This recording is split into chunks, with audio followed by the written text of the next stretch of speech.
А что если наша Вселенная – это просто один пузырь, плавающий в бесконечной космической пене, и мы слышим отголоски из соседних реальностей?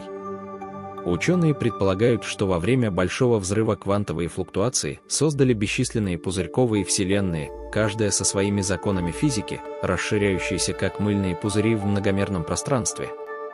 Самое поразительное – эти пузыри могут сталкиваться, создавая волны, которые мы обнаруживаем как загадочные узоры в космическом микроволновом излучении.